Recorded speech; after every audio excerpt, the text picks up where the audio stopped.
right, so let's go ahead and get started. Welcome to today's virtual information session. Today I'll be sharing information about our new limited time only online Masters in Education opportunity. This is an opportunity we're offering just this summer for individuals interested in pursuing an online master's program that would start this coming fall, so fall of 2020. My name's Julie DeLand. My gender pronouns are she, her, hers, and I'm the Director of Admissions here at HGSE and an alum of the school as well. I'm joined this afternoon by my colleague, Leah Amos. Leah, do you want to introduce yourself? Yes, hi everyone. My name's Leah. I'm an Assistant Director of Admissions here at HGSE, and my pronouns are she, her, hers. I'm so happy to be joining you guys this afternoon and look forward to hearing from all of you and answering your questions. Great, thanks, Leah. So during today's session, I'll be providing a brief overview of this new opportunity, including the programs available. I'll share a bit about the HGSE community, discuss tuition costs and financial aid, and then I'll go over the admissions timeline and application requirements and process. I fully expect we'll have plenty of time at the end of the session for Q&A as well. So I'd ask that you please refrain from submitting your questions until the end. I'm hopeful we'll address many of them during the course of the information session. So without further ado, you may or may not be aware that HGSE's master's programs are traditionally offered in residence. In addition, you are probably well aware that the COVID-19 pandemic has created significant disruptions for residential learning at all grade and age levels, and it appears, unfortunately, like it will continue to do so for the foreseeable future. Really, I think what we're seeing is that the education landscape is likely to be forever changed. But in light of the pandemic, HGSE has made the difficult decision to provide a fully online experience for the 2021 academic year. And this is creating a new opportunity for us to attract those of you who might not have been able to consider HGSE previously when our programs were strictly in residence. The online EDM program will continue to allow students to gain professional skills and theoretical knowledge, access to world-renowned faculty, and a network of transformative education leaders. It will also offer greater flexibility in coursework, and we anticipate this will make it possible to sustain work and/or other engagements in your home community while pursuing your master's degree.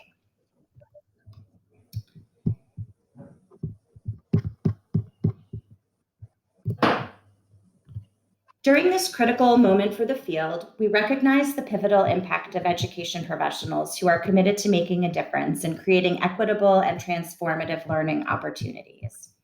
Since our in-residence program will be offered fully online in the 2020-2021 academic year, we have the opportunity and the responsibility to be even more accessible to educators looking to improve lives through education. Our answer to the challenges we're all facing is to redouble our commitment to preparing students for the myriad ways they can make a difference in education today. To be clear, though, students admitted to the online EDM program will be in the same classes, pursuing the same degree as those students who were admitted this past winter for a residential experience. Together, you'll participate in classes, engage via co-curricular opportunities, and build not only professional networks, but also friendships, all through a flexible, convenient, and high-quality online learning model. On this slide, you'll see 12 programs being offered in this online EDM opportunity. I should also probably note here that these are all non-licensure programs, as we aren't offering any licensure options for the coming academic year. Our programs are designed for people interested in education across many sectors: pre-K-12, higher ed, nonprofit, government, healthcare, NGOs, consulting, media tech, and in preparation for all different kinds of roles. Notably, HGSE's programs and resources are designed to help students have a long, successful career in education and not just prepare you for a single role or position immediately upon graduation. As you consider these programs, think about what you bring to the table already and what you need to develop further or to learn in order to connect your past experience with your future goals. Which program seems like it would fill the gap best between what you have already in your toolkit and what you're missing? I encourage you to take some time to peruse the program websites. They have videos from the program director as well as helpful information regarding curriculum, faculty, and alumni. Speaking of curriculum, you should expect courses that are engaging, rigorous, and that will challenge you to learn and apply your knowledge in new ways. Our courses will also take advantage of the unique opportunities online learning affords, which means that students will be able to connect with each other, with faculty, and with learning materials in various ways and with greater flexibility in both time and place.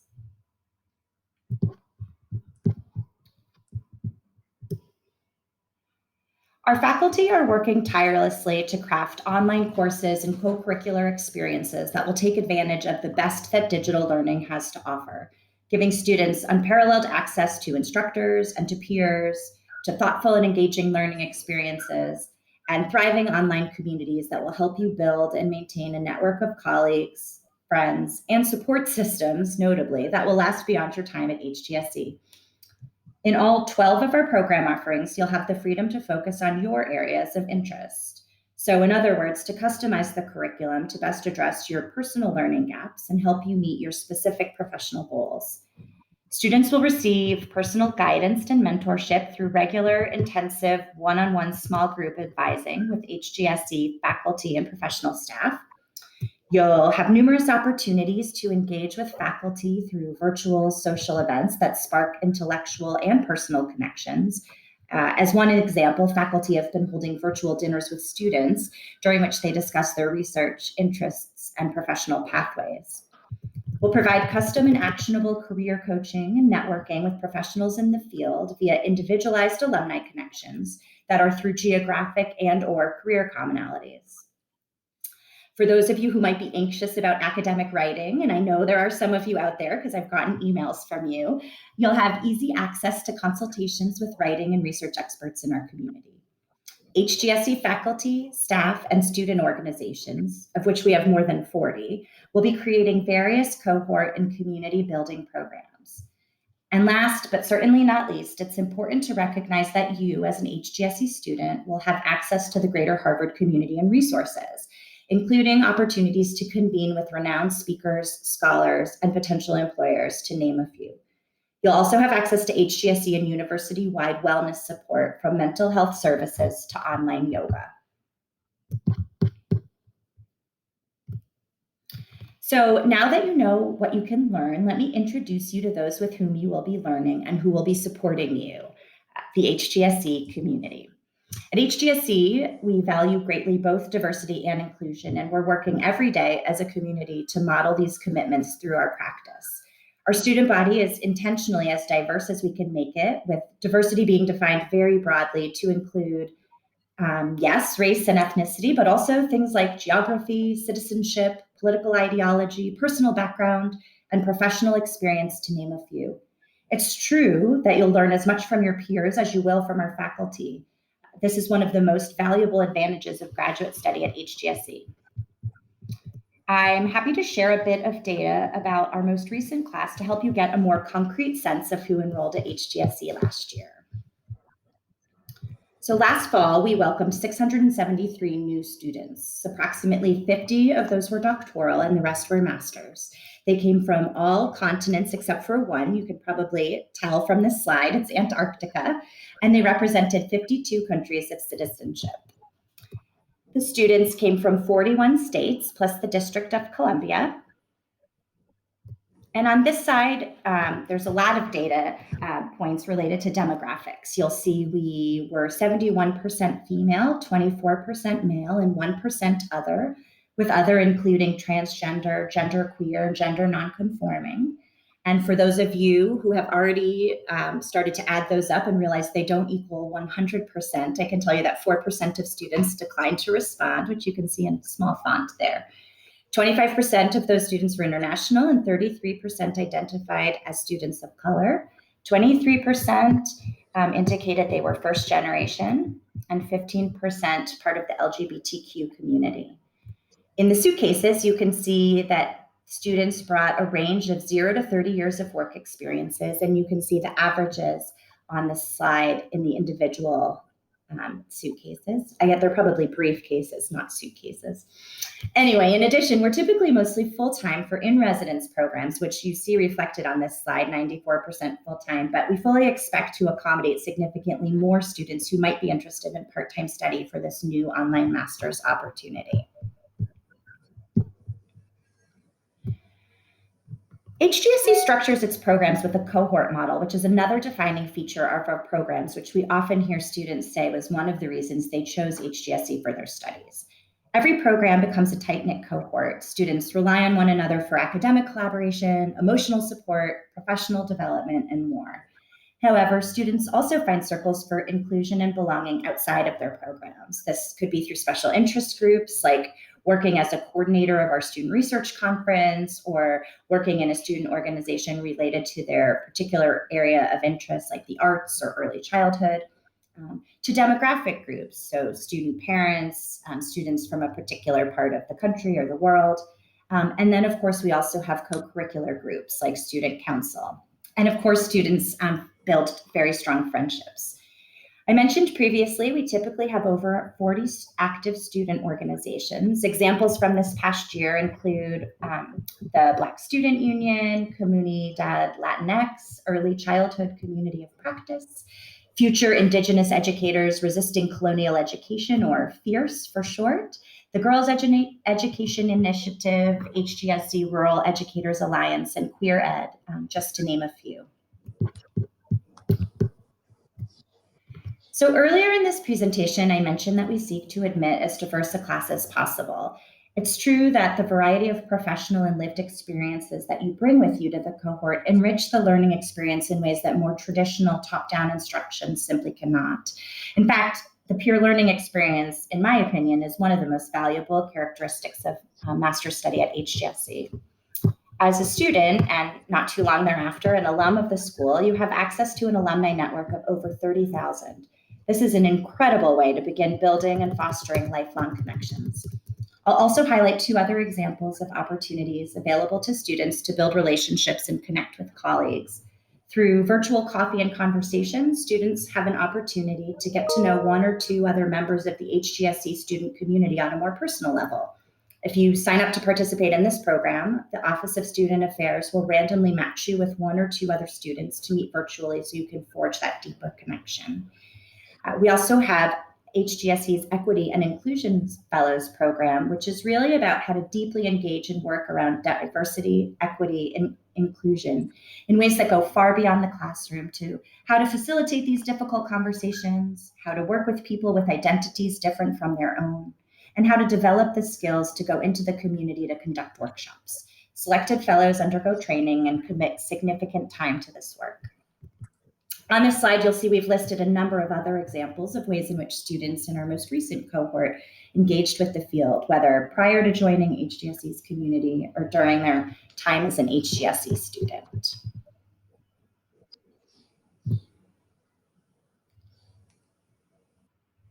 So when you are a student at HGSE, you are, of course, a student of the school, but you are also a member of the Harvard University community writ large. This means that you have access to Harvard's extensive library system. We have 80 plus libraries, making it one of the largest university library systems in the world, as well as to all of our speakers. Harvard is also a place where those of you who bring entrepreneurial interests and endeavors are able to pursue those. We have the Harvard Innovation Lab, which is a university-wide space where you can learn about, develop, and collaborate on educational ventures. We actually also have our Education Entrepreneurship Fellow program with money from the Dean's Office that current students can apply for to get seed money to start their own initiatives through the iLab. HGSE also has a student organization I didn't mention before called HIVE, which is Harvard's GSE Innovation and Ventures in Education. You can also participate in a hackathon or enter the innovation pitch competition, for example. There are so many opportunities virtually to engage with other Harvard schools between access to lectures, guest speakers, forums, and student organized activities across the university. So joining the Ed School starts with the application process, both for admission and for financial aid. It's important to know that those are separate processes. So I'll begin with an overview of the timeline, and then we'll move on to tuition, financial aid, and the application process. As you can see here, we sort of spell out the course of this timeline, which admittedly is quite tight. So it's important to pay attention to all the dates and mark your calendars if this is something that you are really interested in pursuing. The application deadline is in just about a month from now, on July 13th. After that is the financial aid application deadline on July 24th. We will be releasing decisions by the end of July. Shortly after that, you'll receive information about financial aid. And then the enrollment response deadline will be by August 19th, and time for August 28th course registration and September 2nd start to classes.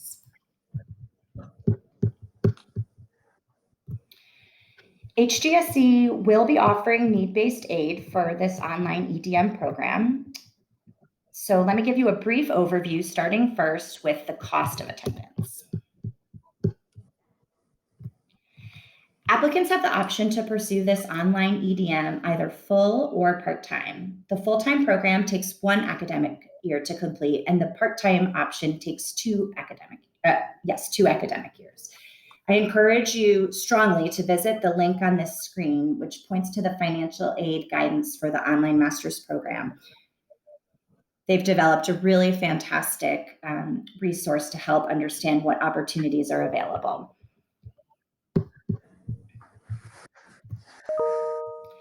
So, as I mentioned before, there is a separate process for applications for admissions, and then for financial aid, we have a need-blind admissions process, which means that your financial aid information stays in the financial aid office. So here you can see that we're offering a combination of need-based grants, work-study funds, and loans. We encourage all applicants to apply for financial aid. It's really important that you not make assumptions about how much or how little you will get. And not applying for financial aid will mean that you won't get funds. So you really want to make sure you take the time to apply for financial aid. The financial aid office will contact students with instructions on how to apply after you submit your application for admission. As you saw on the previous slide, the deadline for financial aid applications is July 24th.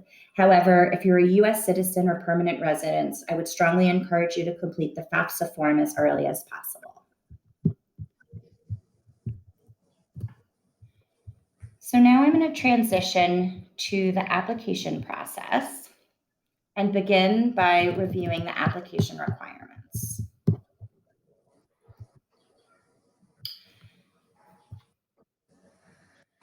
The application requirements include filling out our online application, writing and uploading a statement of purpose, including your resume or a CV. We require transcripts from all post-secondary institutions where you've earned credit. For all of our programs, you just want to upload unofficial transcripts at the time of application. And then later, for those of you who are admitted, that's when we'll request the official copies. But at the time of the application, you need only to upload unofficial copies of your transcripts. We require 3 letters of recommendation. We require the TOEFL or IELTS from applicants whose native language is not English and whose bachelor's degree is not from an institution where English was the sole language of instruction. And notably, the GRE for this application is optional. We're not requiring the GRE for this application cycle only due to the sort of obvious limitations caused by COVID-19. Of course, if you have scores and you want to submit them, you're welcome to do so, but the GRE is definitely optional. So to talk just a bit about the statement of purpose and then the letters of recommendation, since these are popular questions that we get, we'll try to answer some of your questions in advance. Though the timeline this summer is a bit tight, you do want to do your best to make sure you plan ahead so you can prepare to put your best foot forward in the application process for admission to your desired program. And the statement of purpose in particular, as you might imagine, is a critical component of that application. So I'll offer a few tips on how to write a strong statement of purpose. There's no correct way to construct an outstanding statement of purpose. I'm going to start there. And following a cookie cutter template can actually work against you. You do want to begin, however, by reviewing the prompt and making sure you know what it's asking, and then that what you're writing is responding directly to the questions posed in those prompts. That might sound obvious, but sometimes we read statements that don't actually answer the questions. So you want to make sure you're doing that. The statement of purpose is your chance to talk directly to the admissions committee and to stand out. Your goal really is to convince the committee that you genuinely have the spark, a thirst for knowledge, and that you will add value to the class. As I said, you want to start as early as you can. This is, I think, the one aspect of your application over which you are really in total control. Your statement of purpose should describe the academic, intellectual, and/or professional trajectory that led you to the program to which you're applying. You want to demonstrate that you're a good fit for the program, someone who will make valuable contributions and who can benefit from the school's resources. You want to be sure that your statement doesn't reiterate your resume, but rather use your resume as a reference. Select your critical experiences, just one or two, and share how those specific experiences molded your interests and led you to this point. And revise, revise, revise. Keep in mind that this is also a writing sample for a rigorous graduate program, and we don't have a separate writing sample component.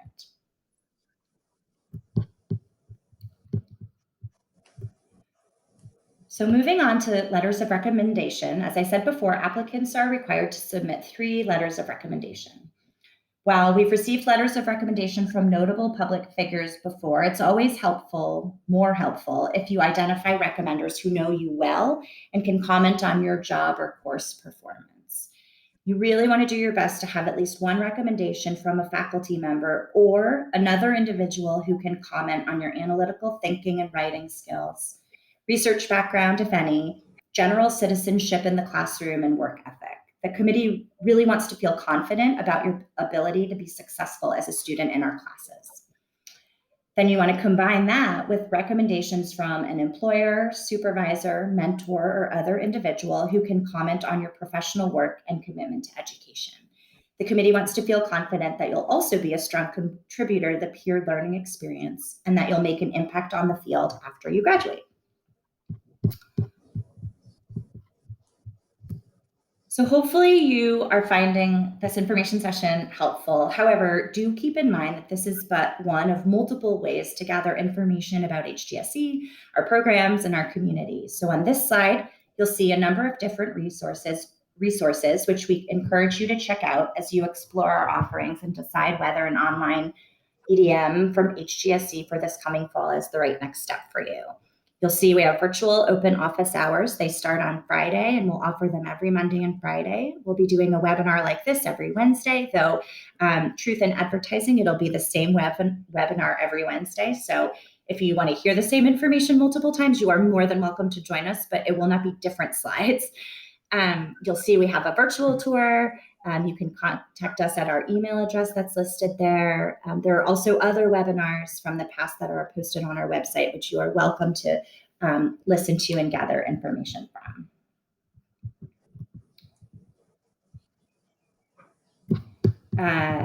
Okay, so I'm going to move on to my last slide before Q&A. I always like to close my presentations with this cartoon. It was actually made by a former team member of mine in the HGSE admissions office many years ago.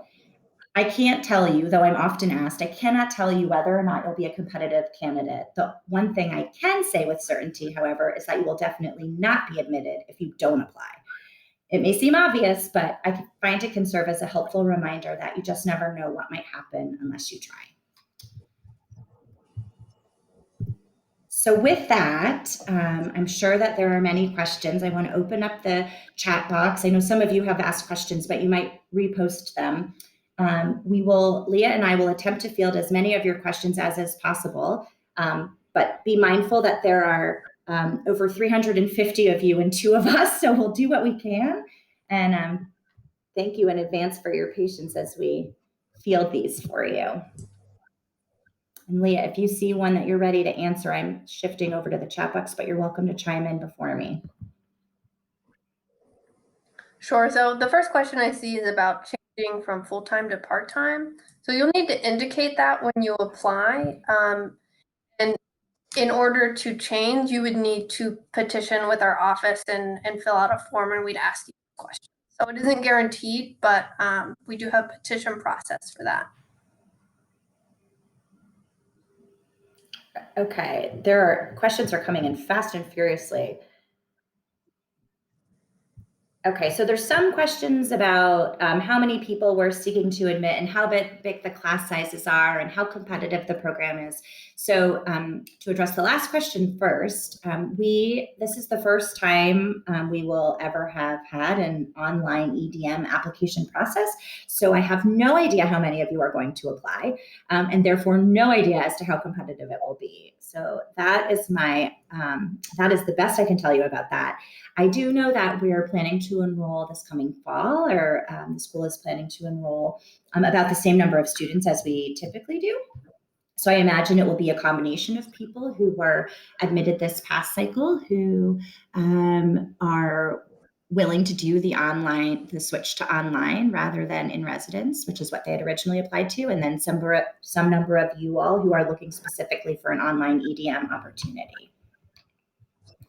As far as class size is concerned, if I'm thinking about the programs, the different master's programs, they generally, I would say, range in cohort size by program from maybe the smaller ones being maybe around 30, the larger ones maybe being around 60 or so, many in the 40 to 50 range. It varies from year to year depending on how much interest there are in particular fields and how much depth there is in the applicant pool, but I would say that's probably a rough estimate and range.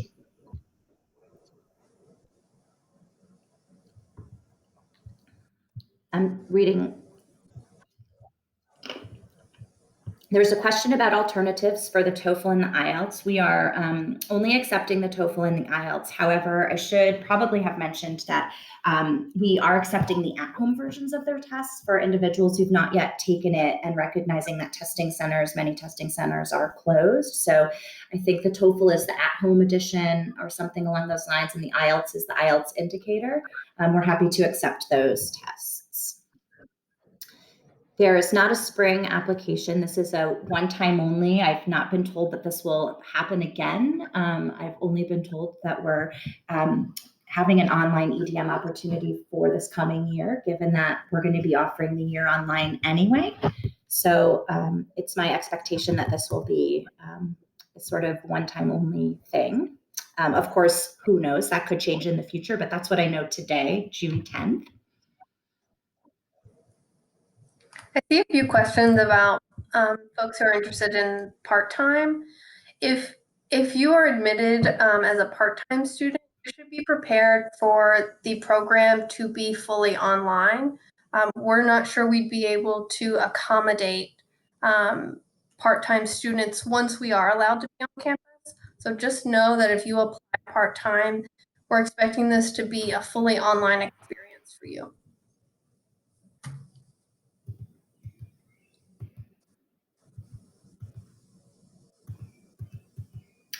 I'm just scanning the questions. I'm not, there's silence, but that's not because I'm not reading your questions. Trying to find ones.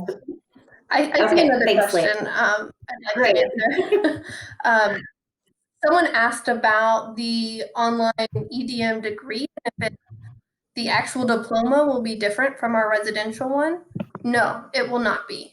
You would be receiving the same diploma that you would receive from our in-person program as well.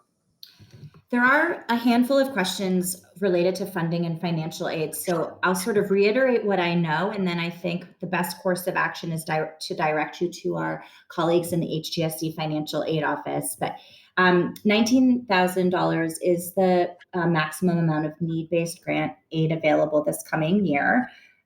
We don't have any merit awards at this time that I'm aware of. And as far as how much each individual person might get, that's really super specific depending on your circumstances. So I think also in the interest of privacy and confidentiality, it's probably best to direct your more specific funding related questions over to the financial aid office.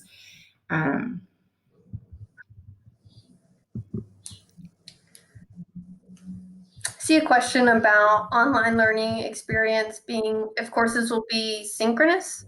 So we're expecting that this is going to vary across courses. So just like classes normally are, the instructors are going to have to make the choice to what is best to teach that course. So it could be a combination. For instance, you could meet synchronously, for a few hours a week and then spend some hours a week on your own doing asynchronous work. And then other courses may be fully synchronous or fully asynchronous. So we're expecting a combination of those.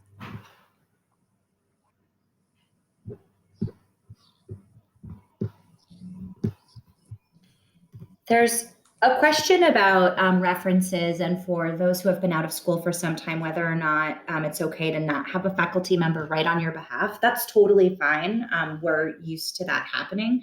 I myself have been out of school for some time, and I don't know that I would be able to get a faculty reference at this point either, at least not one from someone who still knows me really well, which is what we prefer. Really, what we care most about is being able to assess your ability to be a strong student in our classes, as well as a strong professional and leader in the field. So I would focus more on thinking about which three people know you in different enough ways that we would get different content, and to have a combination of the skills and strengths that they're discussing in their letters be things that are both professionally oriented as well as academically oriented.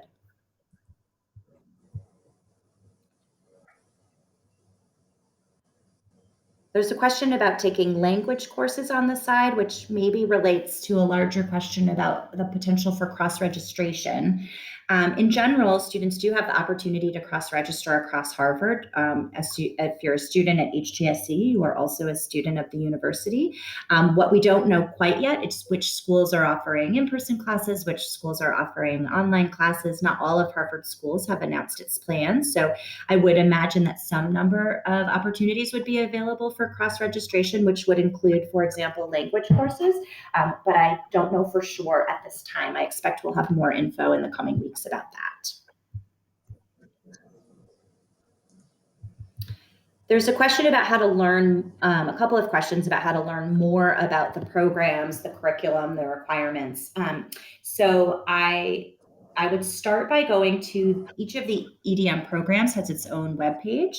I would start by going to those pages. You should be able to learn about the faculty who affiliate with those programs, what their interests are, what courses they teach. You should see the curriculum requirements listed, get a sense of different alumni and their outcomes. You also, every program has a program administrator who you can contact for more questions. And a faculty director as well. So those are all options for you. And then, as I mentioned, the admissions office is conducting virtual office hours. So I'd encourage you to do a little bit of research first so that you can at least whittle down the 12 options to either one in which you're pretty sure you're interested and you just want more info, or a couple that you're vacillating between. And then we're happy to help try to advise you on that, or field some of your questions and help you think through how you might pick one.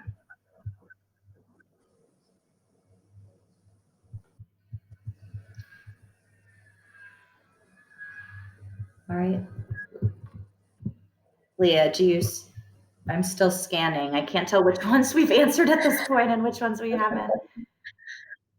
I know I did see a question about someone who's on the West Coast, and I think this applies to anyone who's in a different time zone than the East Coast where we are, about learning, and answered a little bit, but just to be clear, if there's scheduled live online meetings, for instance, those are going to be offered at different time zones, maybe at multiple times. We're anticipating that this online program is going to be popular to people outside of our area. So we're making sure that if you're in a different time zone, you can still complete the coursework and be engaged in the community just as much as you would be if you were here on the East Coast. There's a question, at least one question about the course catalog. The course catalog is generally posted in midsummer. So I would imagine that will also be true this year, sometime in July, I would guess. There was a question about financial aid for undocumented students. Undocumented students are absolutely eligible for our need-based grants. So, but there's nothing, we don't have separate funding specific to undocumented students.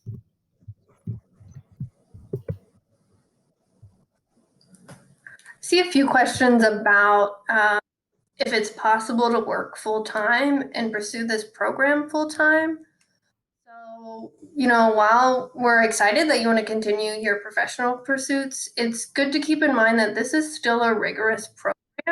And while online courses are going to offer a greater degree of flexibility, it's still going to be a rigorous program. So we would definitely recommend doing a part-time workload or a part-time course load if you plan to enroll.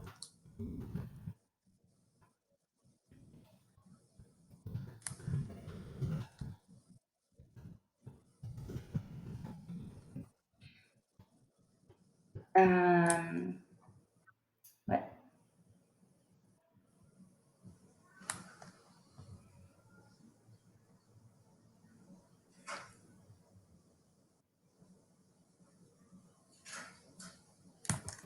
Okay, so there's some questions I think about visas, and Harvard is not issuing visas for online degree program because you'll be pursuing it from wherever you are located. You do not need a visa to enroll in this program, and so no one will be going through the financial certification process. There's a handful of questions. So first of all, the application is already live. So you can go to our website and start your application already. A lot of you, I think, have already done that. So that's available. It launched this past Monday. There are a handful of questions, I think, about some about licensure and degrees and credits and courses. So the program, the master's program, is a 32 credit program. Many of our courses are sort of the traditional course at HGSE is a 4 credit course.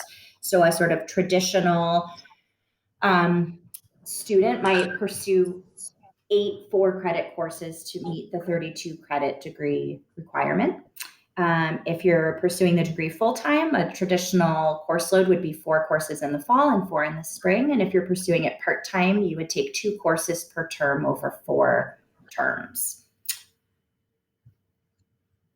We do also have a January term during which you can take classes, and we don't really at present have a summer term, though we may in the future.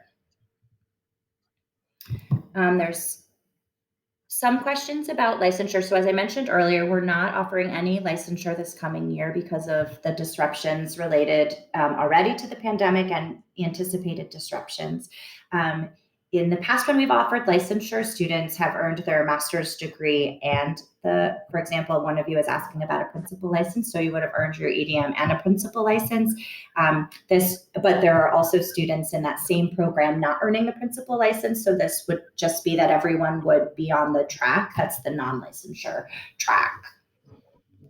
Whether or not you could then pursue your license thereafter, that's entirely possible, but that's a very probably person and state specific question. So you might be better advised to connect with our colleague in the Office of Career Services, Mary Fraser Davis, who can field more specific licensure related questions. See a few people asking about if they can submit other standardized test scores instead of the GRE. And no, we will just be, the GRE is optional, like we mentioned, but we'll just be accepting GRE scores. We won't be accepting GMAT or LSAT scores, for instance. I also see a question about access to the Guttman Library. So yes, you will have access to the Guttman Library's online collection and services, and I know that they're working hard to get as many things online as possible that we don't already have online. You'll also be able to consult with them via Zoom on research and writing, things like that.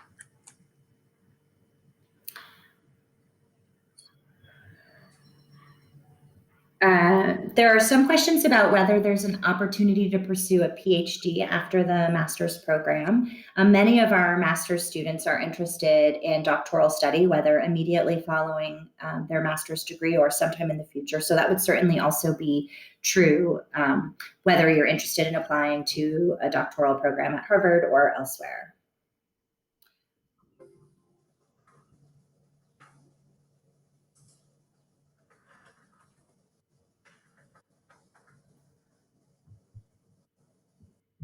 I'm seeing a bunch of questions coming up again that we've already answered. So no GMAT scores.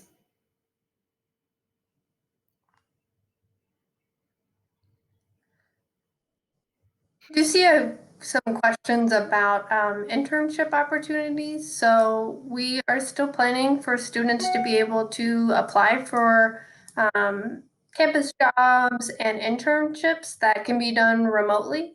And we're going to have those opportunities available if you're admitted through the Career Services Office. There was a question about whether you need to, if you can apply to multiple programs if you can't decide. And the answer to that is no. You do need to determine which program you're interested in enrolling in first, and then you would indicate that.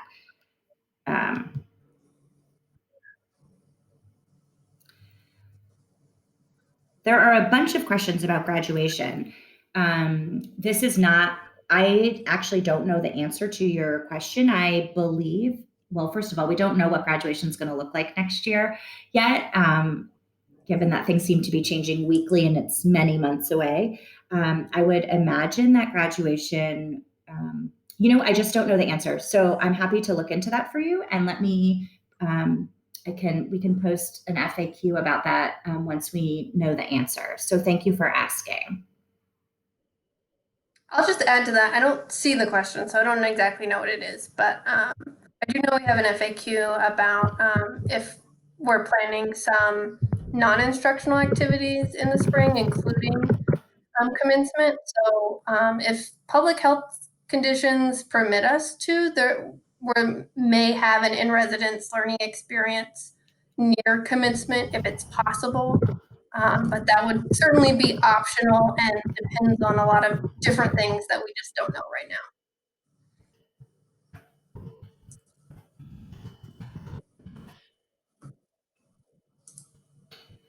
All right.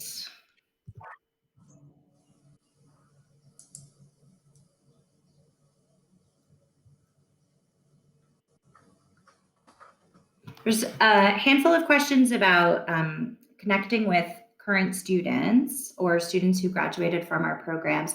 That may very well be possible. We'll need to look into that. Our students have recently graduated and dispersed across the country and around the world. But we can certainly field those requests. I guess I would encourage you to email us at the at ambassadors@gsc.harvard.edu, and we can see whether that's something we're able to facilitate or not. But given the tight timeline, I'm not certain if that will be possible. We're not doing rolling admissions, a recent question here. We're reviewing all applications after the application deadline. I know there's a few questions about like the curriculum and curriculum requirements. So the programs have their own requirements, which should be on their websites. As far as course offerings and what that might look like, more details, the faculty are working on those every day. So as we continue to have more information about that, that will also be posted online. Oh, I'm seeing that the program requirements, many of you are telling me that they're no longer posted. So I think they must be in the process of revising them then, and I imagine that they'll be posted soon. Some questions about interviews. We don't have interviews. This is for our master's programs, not when they're in residence, and neither for this online opportunity. I think that we've covered most of what's on here. Some of these seem to be repetitive. One thing I do want to tell you is we're recording this session. So we're going to post it on the website so that if you signed on late or just given all of the information I just shared with you, if it is feeling like it was too much and you couldn't digest it all, you'll be able to review the recording on our website. And in addition, as I mentioned previously, we will also be holding this session every Wednesday. And so we'll continue to provide information that way. So it's great to have had so many of you join us here. Thank you so much for spending your time with us. I hope you found this helpful. We look forward to remaining connected with you. Please do continue to send us your questions. If we don't know the answer, we will do our very best to find it.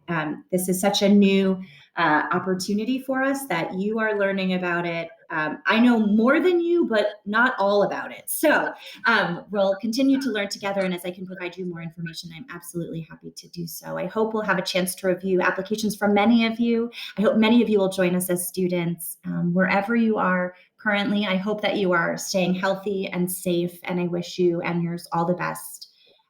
Thanks so much.